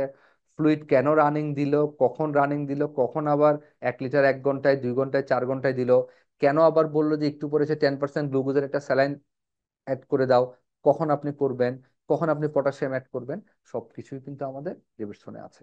সো আপনি এই প্রত্যেকটা ডিজিজ যখন এভাবে করে পড়বেন, তখন আপনাকে প্রত্যেকটা জিনিসে ডেভিডসন আপনাকে গাইড করবে, ডেভিডসন আপনাকে হেল্প করবে, ডেভিডসন থেকে পড়ে ফেলবেন। আমি আরেকটা ডিজিজ দেখাবো আজকে, আর বেশি কিছু দেখাবো না, সিকেডি। ইনভেরিয়েবল আপনার ওয়ার্ডে দেখবেন যে প্রত্যেকটা পেশেন্ট ডায়াগনোসিস লেখা অমুক অমুক অমুক সিকেডি, ডায়াবেটিস হাইপারটেনশন সিকেডি, অমুক অমুক সিকেডি, সবার সাথে সিকেডি ডায়াগনোসিস লেখা আছে। তো আপনি যদি গদ বাঁধা, ঠিক আছে আমিও লিখে দিই রোগীর ডায়াগনোসিস সিকেডি, আপনি একটু সময় এখানে ব্যয় করলেন না, আপনি তো এখানে শিখতে পারবেন না। আপনি সিকেডি লেখা আছে, আপনি একটু ডেভিডসনে যান। ডেভিডসন বলছে সিকেডির কারণ কি কি। একটা পেশেন্ট সিকেডি লেখা আছে, তার একটা তো ডিফারেন্ট একটা কারণ তার ছিল, তার কেন সিকেডি হয়েছে। আপনি most common cause of the CKD usually এর ভিতর থেকে পেয়ে যাবেন। এদের আপনি হিস্ট্রি নিয়ে দেখবেন পেশেন্টের ডায়াবেটিস আছে, সো আপনার ডায়াবেটিক নেফ্রোপ্যাথি, আমার এই সিকিউরি ডায়াবেটিস থেকে হয়েছে, অথবা আমার কোনো ইন্টারস্টিশিয়াল ডিজিজ থেকে, আমার গ্লোমেরুলাস নষ্ট হয়ে হতে পারে, আমার হাইপার টেনশন থেকে হতে পারে, আমার সিস্টেমিক ডিজিজ যেমন এসএলই, হ্যাঁ ভাস্কুলাইটিস, এগুলা থেকে হতে পারে, আমার আমার রেনাল আর্টারি স্টেনোসিস থেকে হতে পারে, কনজেনিটাল হতে পারে, কিছু অল্প পার্সেন্টেজ আসলে জানা যায় না। তো যেটা জানা যায় না ওটা বাদ দেন। তো আপনি যদি একটু এগুলোর পিছনে সময় ব্যয় করেন, ডেফিনেটলি এখান থেকে একটা কারণ বের হবে। ধরে নেন আপনার এখান থেকে গ্লুমেরুলার ডিজিজে বের হলো, তার কাগজপত্র খুঁজে পেলেন, আপনি দেখেন তার কি ডায়াগনোসিস করা আছে গ্লুমেরুলার ডিজিজের মধ্যে। এটা কি নেফ্রোটিক, এটা কি নেফ্রাইটিক, নেফ্রোটিক হলে কোনটা, নেফ্রাইটিক হলে কোনটা, তাহলে তার সিকেডি নষ্ট হওয়ার কারণ হচ্ছে গ্লুমেরুলার ডিজিজ। হতে পারে তার হাইপারটেনশন, হতে পারে তার ডায়াবেটিস। একটু সময় ব্যয় করেন, আপনি একটা কারণ পেয়ে যাবেন। পাওয়ার পরে আপনি কমনলি দেখবেন, এখন আমি যদি বলি আপনারা সবাই এগ্রি করবেন, যে একটা সিকেডির পেশেন্টকে সবাই দেখবেন যে আপনি আপনি কি ইনভেস্টিগেশন পাঠাবেন। আপনার কাছে প্রথম আসছে প্রিভিয়াস ফাইলগুলো দেখছেন সিকেডি সিকেডি লেখা, এখন সে ডিস্ট্রেস নিয়ে আসছে, তার মানে তার এখন বেড়ে গেছে আগে থেকে। আগে তার বেসলাইন ছিল 3, সে এখন 8 9 7 এভাবে নিয়ে আসছে। সে একটা সিকেডির পেশেন্ট, অথবা সে নন কেস সিকেডি আপনার কাছে ইভালুয়েশনে আসছে, কি কি ইনভেস্টিগেশন কমনলি পাঠাতে হয় ডেভিডসন বলে দিচ্ছে। আপনি তার ক্রিয়েটিনিনটা দেখবেন, আপনি তার ইউরিন দেখবেন নতুন করে কোনো ইনফেকশন প্রোটিন বাড়ছে কিনা, হ্যাঁ, আর প্রোটিন বাড়লে সেটা কত গ্রাম হয়েছে। আপনি ইলেকট্রোলাইট দেখবেন, তাহলে এখানে ইলেকট্রোলাইট ইমব্যালেন্স হয়, তার ক্যালসিয়াম দেখতে হবে, ফসফেট, প্যারাথাইরয়েড দেখতে হবে। প্রত্যেকটার এক্সপ্লেনেশন ডেভিডসনে আছে, আপনি কেন দেখবেন কোনটা কেমন, অ্যালবুমিন আছে, ফুল blood count, etcetera etcetera. So this is your investigation panel for CKD. আপনি সিকেডির পেশেন্ট পাবেন, ডেভিডসন এটা আপনি দেখে নেন যে কি পেলে কি আপনাকে কি করতে হবে কেমন। আমি একটা এক্সাম্পল দিচ্ছি। অ্যাজ অ্যাজ ফর এক্সাম্পল, যেমন আপনি এনিমিয়া, আপনি কমনলি দেখবেন ওয়ার্ডের মধ্যে সিকেডির পেশেন্ট অহরহ আপনার ফ্যামিলিতে আছে, ই পয়টিন পাচ্ছে, ই পয়টিন পাচ্ছে, ইরাত্রোপয়টিন পাচ্ছে, অথবা আপনি কাউকে দেখবেন সে ব্লাড দিচ্ছে, অথবা কাউকে দেখবেন সে আয়রনের ট্যাবলেট খাচ্ছে বা ইনজেকশন দিচ্ছে। হ্যাঁ, তাহলে একটা সিকেডির কমন একটা আমাদের কমপ্লিকেশন বলেন বা প্রেজেন্টেশন বলেন বা প্রবলেম বলেন, সেটা হচ্ছে তাদের এনিমিয়া থাকে। So, এই এনিমিয়া কারেকশন আপনি ওয়ার্ডে দেখবেন স্যাররা বলতেছে ইপয়টিন দিয়ে দাও। সেই ইপয়টিন দিয়ে দাও কেন বলছে, আবার আবার অনেক পেশেন্টকে বলতেছে তার আয়রন প্রোফাইল করো, আয়রনটা চেক করো, আয়রনটা দেখো, দেখে বলতেছে ওকে একটা ইনজেক্টেবল আয়রন দিয়ে দাও, তারপরে ইরিথ্রোপয়েটিন অ্যাড করো। এই যে কথাগুলো যে আমরা সবসময় বলি, বা আবার আপনার স্যার আপনাকে প্রশ্ন করলো বা আপনি, আচ্ছা নর্মাল তো আমাদের হিমোগ্লোবিন 12 13 14 এরকম থাকে, এটা তো কিডনির পেশেন্ট, ও তো একটা ক্রনিক ডিজিজের রুগী, তার হিমোগ্লোবিন আমার কত রাখা টার্গেট, নর্মাল কত, সরি, এগুলো সব দেখেন। আপনি যদি ডেভিডসন পড়েন আপনি দেখবেন যে ইউজুয়ালি আমরা এত রাখতে চাই, 10 থেকে 12-র মধ্যে রাখতে চাবো, তাই না। তাহলে একটা পেশেন্টের যদি আপনি ইরাথ্রোপয়েটিন দেন, ইরাথ্রোপয়েটিন দেওয়ার আগে পেশেন্টের আপনি আয়রন ডেফিসিয়েন্সি এনিমিয়া থাকলে সেগুলো কারেকশন করতে হবে, কোনো হেমাটোনিস ডেফিসিয়েন্সি থাকলে সেটা কারেকশন করতে হবে। না হলে আপনার আয়রন দিয়ে ওই ই পয়েটিন দিয়ে কাজ করবে না, ঠিক আছে। জিনিসগুলো সব এখানটাতে লেখা আছে, ঠিক আছে, সবগুলো এই জায়গাটাতে লেখা আছে। সো দেখেন, iron deficiency is the common in the patient of the CKD, and even more prevalent of those of the haemodialysis পাই তাদের ক্ষেত্রে আছে। So hence many patient require the iron supplement, iron supplement আপনাকে দিতে হবে, which may be given intravenously, কারণ ওদের anorexia থাকে, ওরা এগুলো টলারেট করতে পারে না, যদি আপনি ওরাল দেন অনেক সময় এটার অ্যাবজর্পশন ভালো হয় না। Once iron deficiency and other cause of anaemia has been excluded or corrected, যখন আপনি আয়রন ডেফিসিয়েন্সি আপনি কারেক্ট করে ফেলবেন, অন্য কোনো এনিমিয়ার কারণ নাই, আপনার আয়রন পর্যাপ্ত আছে, তখন আপনি রিকম্বাইন্ড ইরাথ্রোপয়েটিনটা দিবেন। বাট আয়রন ডেফিসিয়েন্সি থাকলে এই ই পয়েটিন কোনো কাজ করবে না, স্যাররা দেখবেন এগুলো বারবার বলবেন। সো এইটা আপনি পরে একবার ট্রিটমেন্ট করেন না, বা ট্রিটমেন্ট করে বাসায় এসে একবার পরে দেখেন না, তাহলে আপনি জীবনে লাইফ লং সিকেডির ম্যানেজমেন্ট নিয়ে, আপনার এলিমিয়া হলে সিকেডির পেশেন্ট আমি কিভাবে ম্যানেজ করব, সেটা নিয়ে আপনার কোনো প্রশ্ন থাকবে না। ঠিক আছে। সো এই হচ্ছে আপনি এনিমিয়াটা ম্যানেজ করলেন, সাথে আপনার ইলেকট্রোলাইট ইমব্যালেন্স থাকে, এগুলা by this time by sequential অনেক কিছু জিনিস আমরা জেনে যাব। কেমন? সো এটাই হচ্ছে আমার কনসার্ন। এভাবে করে এনিমিয়া ম্যানেজ করতে পারবেন, ইলেকট্রোলাইট ম্যানেজ করতে হবে, ক্যালসিয়াম ম্যানেজ করতে হবে আপনাকে। হ্যাঁ, এই জিনিসগুলো জানবেন। আরো কিছু কমন কজ যেমন মেনিনগোএনকেফালাইটিস, এদের ট্রিটমেন্টগুলো আপনি দেখে নেবেন, ডায়াগনোসিসটা দেখে নেবেন আপনাকে কিভাবে করতে হয়। সো আমার পক্ষে তো সব নিয়ে আসা সম্ভব না, আমি আপনাদেরকে আগেই বলছি যে আপনি ওই ডিজিজটা একটু ডেভিড চৌধুরী, একটা জ্বরের রোগী যদি আসে, এটা খুবই ইম্পর্টেন্ট। আপনি জ্বর, আর ঠিক আছে জ্বর আছে, কতদিন আসছে, 7 দিন থেকে আসছে, আর ঠিক আছে জ্বর সাথে আর কি আছে। তো আপনি, আমরা রাফলি না হিস্ট্রিটা নিয়ে চলে আসি।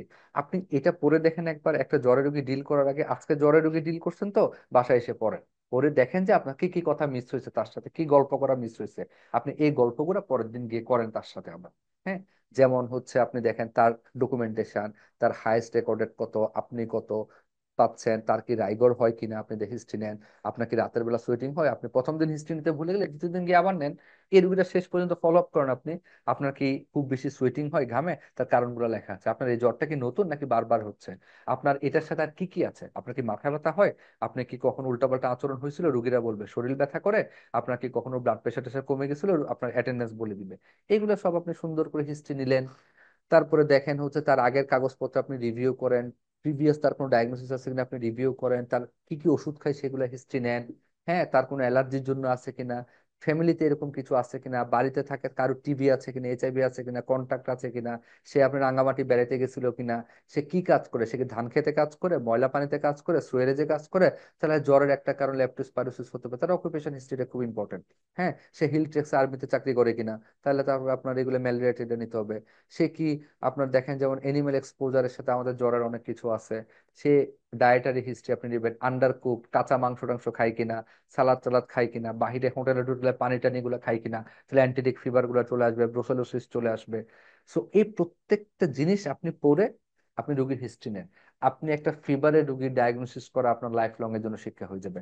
আপনি কিছু র্যাশের ছবি আছে, কোন এইগুলো আপনি কমন পাবেন। তো কোন র্যাশ হলে কি টাইপের ডায়াগনোসিস হতে পারে, ইরেথিমা নোডুসাম দেখতে এরকম, এগুলা আপনি টুকটাক যতটুকু পারেন আপনি দেখতে থাকেন। তাহলে এবং একটা রুগীর যার জ্বর ডায়াগনোসিস হচ্ছে না, হ্যাঁ, তার পাইরেক্স অফ আননোন অরিজিন বলেন, তার কি কি প্যানেল ইনভেস্টিগেশন করতে হয়, সব লেখা আছে এখানে। কেমন? সো দেখেন আরো কি কি করবেন সবকিছু লেখা আছে। আপনি ছোট ছোট করে পড়তে থাকেন। একটা জ্বরের রোগী মেলিগনেন্সি রোগী জ্বর নিয়ে প্রেজেন্ট করতেছে, জ্বর থেকে মেলিগনেন্সি ডায়াগনোসিস হয়ে যাচ্ছে। একটা জ্বরের রোগী তার ম্যালেরিয়া ডায়াগনোসিস হচ্ছে, একটা জ্বরের রোগী তার অ্যান্টেরিক ডায়াগনোসিস হচ্ছে, একটা জ্বরের রোগী নিউমোনিয়া ডায়াগনোসিস হচ্ছে, একটা জ্বরের রোগী তার ইউটিআই ডায়াগনোসিস হচ্ছে, মেনিনগোএনকেফালাইটিস হচ্ছে। তাহলে কিভাবে কোন ক্লিনিক্যাল ফিচারে আমি সবকিছু বাদ দিয়ে লক্ষ কোটি কারণের মধ্যে মেনিনজেসে চলে গেলাম, লক্ষ কোটি কারণ বাদ দিয়ে আমি কিভাবে পাইলোনেফ্রাইটিসে চলে গেলাম, হিস্ট্রি থেকে এক্সামিনেশন থেকে, এগুলো আপনি বই থেকে রিলেট করবেন। সো আমার ফাইনাল রিকোয়েস্ট হচ্ছে ওয়ার্ডে সময় দেন। সব রুগী আপনার যেটা ডিউ কাছে তো করবেন, রুগী রিসিভ আপনাকে করতে হচ্ছে, আপনার পার্টি ইয়া কম, কলিগ কম, করেন। আপনি ফাইল ওয়ার্ক করতে হচ্ছে, করেন। আপনি ডিসচার্জ, অসুবিধা নাই। আপনি 2-3টা রুগী টার্গেট করেন, এদেরকে আমি স্পেশালি শুরু থেকে শেষ পর্যন্ত দেখবো। 2টা ফিভারের রুগী দেখার পরে বাকি ফিভারের রুগী আপনি এটা দিয়ে ডিল করতে পারবেন। তারপরে এরপর ডিকে টার্গেট করেন, তারপরে কয়েকদিন আপনি স্ট্রোক টার্গেট করেন, কয়েকদিন সিকিডি টার্গেট করেন, কেমন, কয়েকদিন ব্রেথলেসনেস আসলে কি কি কারণ আসতে পারে এগুলো টার্গেট করেন। আপনি দুইটা দুইটা করে ডিজিজ পড়তে থাকেন। এটাই হচ্ছে effective way of medicine ward, কিভাবে কাজে লাগাতে হয় for your future. So thank you so much for participate করার জন্য। আমি আর এতটুকুই আপনাদেরকে শুধুমাত্র আমি বলবো, এটা আপনারা অ্যাপ্লাই করেন। আজকের ক্লাসে 20% যদি আপনি অ্যাপ্লাই করেন, আপনি মেডিসিনে কেরিয়ার করেন বা না করেন, লাইফ টাইম যে কোনো জায়গায় আপনার মেডিকেল সায়েন্স বা রুগী ইভালুয়েশন আপনার ইন্টার্নশিপ আপনার লাইফে একটা টার্নিং পয়েন্ট হিসেবে কাজ করবে আমি বিশ্বাস করি। Thank you so much everybody again.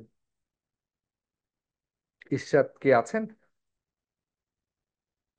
আমাদের হোস্ট কি আছেন আমাদের সাথে, বা অনলাইনে যারা যুক্ত আছেন, আপনারা কি কোনো প্রশ্ন করতে চাচ্ছেন? থাকলে আপনারা প্রশ্ন করতে পারেন। আমরা হয়তো বা প্রশ্ন না থাকলে আমরা ফর্মালি ক্লোজ করবো আর কি। Any query? Thank you I so am much Rupesh sir, sir third অনেক ইয়ার ভালো। থেকে। ডায়াবেটিক কিটো অ্যাসিডোসিসে যে হচ্ছে ইনসুলিন দেওয়ার কথা বলছিলেন, তো ওইটা কি ভাই মানে আমি নর্মাল স্যালাইনের সাথে দিচ্ছি অ্যাড করে? 50 ইউনিট, যেমন আমরা যদি, আপনি ইনসুলিনের নাম জানবেন, আমাদের যেটা রেগুলার শর্ট অ্যাক্টিং আমরা ওই রেগুলার যেটা বলি আর আর কি, আমি ব্র্যান্ডের নাম কোম্পানির নামও যদি বলি, আমরা অ্যাক্টাফিড নামে চিনি, হ্যাঁ, বা আর লেখা থাকে যার পাশে আর কি, ওটা 50 ইউনিট আমরা নিব। আমরা ইনসুলিন আপনার ইউনিট হিসেবে হিসাব করি না, 10 ইউনিট, 12 ইউনিট, 10 ইউনিট, আমরা সিরিজ দিতে ওভাবেই নিই। তাহলে 50 ইউনিট আমরা নিব, সেটা 50 ml নর্মাল স্যালাইনের সঙ্গে দিব। তো 50 মানে আলটিমেটলি ওখানে থাকে হচ্ছে টোটাল ওই যে আপনার সলিউশনটা তৈরি হবে সেখানে থাকে 1 ইউনিট পার ml এ। 50 ml এর মধ্যে যদি 50 ইউনিট দেন, তাহলে 1 ml পার ইউনিট থাকে, 1 ml 1 ইউনিট করে থাকে। সেটা দিয়ে একটা লম্বা অঙ্ক করে আপনি করতে পারেন, বাট আমি যেটা বুঝিয়ে দিলাম আপনাকে, আপনার পেশেন্টের ওজন যদি 70 কেজি হয়, ডোজ হচ্ছে 0.1 unit per kg per hour, আপনার রুগী এই হিসাবে পাবে। তাহলে আপনার রুগীর ওজন যদি 70 কেজি হয়, তাহলে 7 ড্রপ পার আওয়ারে সেট করে দিলে আপনি, পার মিনিটে সেট করে দিলে 7 ড্রপ পার মিনিটে দিলে সে এই ডোজে পাবে। রুগীর ওজন যদি 60 কেজি হয়, তাহলে আপনি 6 ড্রপে সেট করে দিবেন। মা একটু বলে হ্যাঁ, দেয়, রুগীর এটার ওজন ক্ষেত্রে কি 50 কেজি হবে। হ্যাঁ, মানে দুইটা ক্যানুলা করতেছি আমি, মানে একটা দিয়ে তো আমি রাইট, 1 লিটার নর্মাল স্যালাইন দিয়ে রাইট, দিচ্ছি, আর একটা দিয়ে রাইট, ইনসুলিন আনতে দিব, এবং তখন রাইট। যে আপনি এই জন্য ডিকের পেশেন্টকে সবসময় ডাবল হাতে ডাবল চ্যানেল করবেন, কেমন, এক পাশে শুধুমাত্র আমি হচ্ছে ওই আমার ইনসুলিন জিনিসটা চালাবো, এবং আরেকটা জিনিস, আপনি এই যে মনে করেন দিচ্ছেন ইনসুলিন দিচ্ছেন, ফ্লুইড দিচ্ছেন, 1 ঘন্টা পর পর সুগার চেক করতেছেন, আপনি দেখতেছেন যে আরে আপনার টার্গেট রেঞ্জে সুগারও কমতেছে না, কিটোনও কমতেছে না, কিছুই হচ্ছে না। কি কারণ হইতে পারে বলেন তো?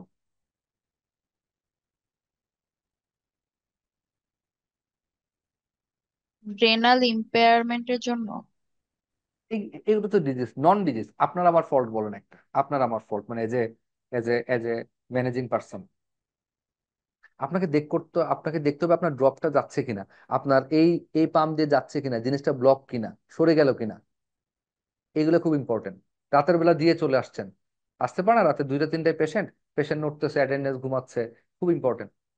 হ্যাঁ, তাহলে এই জিনিসগুলো তো আপনি এখানে দেখেন, ছবি আপনাকে ডেভিডসন বলতেছে যে এই পাশে যে কেনোলাটা করবেন এটা ডাবল চ্যানেল আপনি অ্যাড করে রাখবেন, ডাবল চ্যানেল পাওয়া যায় এরকম, আর এই পাশে ইনসুলিন চ্যানেল অ্যাড করবেন, সবকিছুর কিন্তু ডেভিডসন, এগুলো সব মিনিংফুল কিন্তু কথাগুলো। ওকে, এনি মোর কোয়ারি? হ্যাঁ, আজকের এই স্লাইডটা কি হচ্ছে আমাদেরকে দেওয়া হবে গ্রুপে? এই স্লাইডগুলো তো সব ডেভিডসনেরই আছে, আমি স্লাইডটা আপনি নিলেও কিছু না, বাট আমি আপনাকে রিকোয়েস্ট করব, আপনি বলেন, আমরা স্ট্রোক নিয়ে কথা বলছি না, সিকিউরিটি জি নিয়ে কথা ভাইয়া। বলছি না, ডিকি নিয়ে কথা বলছি না, গো থ্রু দ্য ডেভিডসন। আপনি এটা রেডিমেড, এটা আমি দেওয়া না দেওয়াতে কোনো প্রবলেমই নাই, বাট আমি এটা বলবো, এটা আপনি গো থ্রু দ্য ডেভিডসন, আপনি নিজে খুঁজে বের করেন মানে ভাই, ডেভিডসন। এটা হলে হয় কি যে ইমিডিয়েট, মানে আমি যখন ওয়ার্ডে আছি তখন হচ্ছে এটা আমি ফোনে ইজিলি আর কি দেখতে পাচ্ছি, এই জন্য না আর না, কি বললাম। এটা আপনি মানে এটা আমার দিতে কোনো আপত্তি নেই, এটা এটা জাস্ট আমি চাচ্ছি আপনার মোবাইলে ডেভিডসনটা থাকবে। আমি কিন্তু আপনাকে বলছি না যখন আপনি রুগী ইমার্জেন্সিতে রিসিভ করছেন, মানে আমি আপনি আমার টেকনিকটা বুঝেন, মানে আমি জাস্ট আপনাকে ইফেক্টিভ বলছি। হ্যাঁ, আপনি ম্যানেজ করার সময় তো দেখবেন, আপনি চিন্তা করেন যখন আপনি 20-25 জন রুগী যখন অ্যাডমিশন ডিল করেন, তখন কিন্তু বই দেখার সুযোগ আপনার নাই। আপনি সেটা করেন, সিনিয়র থেকে শুনে, এক্সপিরিয়েন্স থেকে করেন, বাট আপনার টার্গেটেড যখন আমি আজকে ডিকে শিখবো, তাহলে আপনি স্ট্রিপ নিয়ে আজকে ডিকের পেশেন্ট ওয়ার্ডে ঢুকছে, মানে এই পেশেন্ট আপনার, কাউকে কাছে ঘেঁষতে দিবেন না, এই পেশেন্ট আমার, এটা আমার জান, এটা আমার প্রাণ, এটা আমার সবকিছু। আপনি নিজের স্ট্রিপ দিয়ে 1 ঘন্টা পর পর দেখবেন, নিজে আপনি ফ্লুইড বাড়াবেন কমাবেন, সুগার দেখবেন, তাকে সুস্থ করবেন, ছুটি দিবেন, আপনার ডিকে পড়া শেষ, life long, for academic, for exam, for work, for others, আপনার clinic duty, whatever. So এইভাবে করে, হ্যাঁ, আপনি 2-3টা পেশেন্ট টার্গেট করবেন, শেখার জন্য 2-3টা পেশেন্ট, আর যখন দেখবেন তখন সব ডিজিজ স্কিপ বাই স্কিপ, 2-3টা ডিকে ম্যানেজ করার পরে আপনি ডিকে না দেখলেও হবে, আপনি অন্যগুলা দেখেন, তখন আপনি সবাইকে ডিকে শিখাই বেড়াতে পারবেন। Next, thank you next. ভাইয়া। Thank you, thank you. ভাই, আমাদের ইন্টার নিউ ব্যাচের যে প্রবলেমটা আমরা ফেস করছি, যে ট্রেড নেম গুলো আসলে কিভাবে আমরা আয়ত্ত করতে পারি, কারণ এটা জেনেরিক নিয়ে নেম একদম দিয়ে টেনশন হচ্ছে করেন, আমরা আচ্ছা বাদ দেন, শিখেছি। আপনার বড় বুঝছি ট্রেড নেম, এটা আপনি লিখতে লিখতে মানে মেডিকেল সায়েন্সে কিছু জিনিস আছে যেগুলো আসলে মানে আপনার এখন যেটা প্রবলেম মনে হচ্ছে না, 3 দিন পরে এটা আপনার কাছে প্রবলেম মনে হবে না। সো এটার সমাধান হচ্ছে টাইম হিল। টাইম হিল মানে কি, এটা আপনি নিজে থেকে শিখে যাবেন, কোন প্রসিডিউরে শিখবেন। কিছু জিনিস আছে না ইনবর্ন শেখা হয়ে যায়, আগের এক্সপিরিয়েন্স থাকা লাগে না, এটা সেরকম। এটা আপনি এখন আপনার কাছে মনে হচ্ছে না, আরে আমাকে তো সেফিক্সিম লিখতে হবে, কিন্তু কোন সেফিক্সিম লিখবো, কোম্পানির নাম কি আপনি জানতেছেন না, আপনার পাশের জন 10-12টা নাম বলে যে এই সেফিক্সিম, 7 দিন পরে আপনিও জেনে যাবেন। বাট বেটার, যখন আপনি পারছেন না ট্রেড নেম, আপনি শিখে যাবেন, আপনি প্র্যাকটিস করবেন জেনেরিক নেমে লেখার, জেনেরিক নেমে লেখার প্র্যাকটিস করেন এখন থেকে, খুব উপকারী। আমার ওয়ার্ড, আমি যেখানে কাজ করি, আমার ইউনিটে কোনো প্রেসক্রিপশনে স্যারের করা নির্দেশ, এবং এটা 100% আমাদের ফলো হয়, আমরা কোনো ট্রেড নেম লিখি না, আমরা সেফ ট্রাইক্সন লিখি, কোনো ব্র্যান্ডের নাম লিখি না, এবং এটা আমাদের ওয়ার্ডের একটা বেসিক রুলস, আমরা কোনো লিখি না। তাহলে আমাদের ওয়ার্ডে যেটা হয়েছে কি, বা আমাদের ইউনিটে, ওয়ার্ড বলবো না, আমাদের ইউনিটে কোম্পানির দৌরাত্ম্য নাই, কোম্পানি আমাদের কাছে আসেও না, আমরা সবগুলো ব্র্যান্ড নেম লিখি। বাট আপনি যেটা ইন্ডিভিজুয়াল, যেহেতু নিউ হিসেবে আপনার প্র্যাকটিস, আপনার নাম জানা দরকার। আপনি দেখতে থাকেন, শুনতে থাকেন, ফার্মাসিউটিক্যালসের যে ভিজিট গুলো হয় সেগুলো নিতে থাকেন, ওদের লিটারেচার দেখতে থাকেন। এটা আমি প্রবলেম হিসেবে নিব না, এটার আলাদা সমাধানও নাই। আপনি দেখবেন ম্যাজিক্যাল 7 দিনের মধ্যে আপনি সব নাম শিখে যাবেন। Next question. ঠিক আছে। সো আমরা যে কজন কথা বললাম, আমরা কি এতটুকু ইন্টারেস্ট মনে গ্রো করতে পারছি যে আমরা 2-3টা ডিজিট টার্গেট করে করে আমরা ডেভিডসনটা পড়ে ফেলবো? জি ভাইয়া। থ্যাংক ইউ সো মাচ ঈশ্বর। আমরা আর কোনো প্রশ্ন হয়তো বা নাই, আপনি ফর্মালি ক্লোজ করতে পারেন। Thank you so much again. স্যারকে অনেক বেশি ধন্যবাদ আমাদেরকে আজকে এত সুন্দরভাবে সময় দেওয়ার জন্য। আশা করি সকলে সব কিউরিজ এবং কনসেপ্ট ক্লিয়ার হয়েছে। স্যারকে অনেক ধন্যবাদ। তাহলে আজকে আমাদের প্রোগ্রামটি আমরা এখানে শেষ করছি। আসসালামু আলাইকুম স্যার, ধন্যবাদ সকলকে।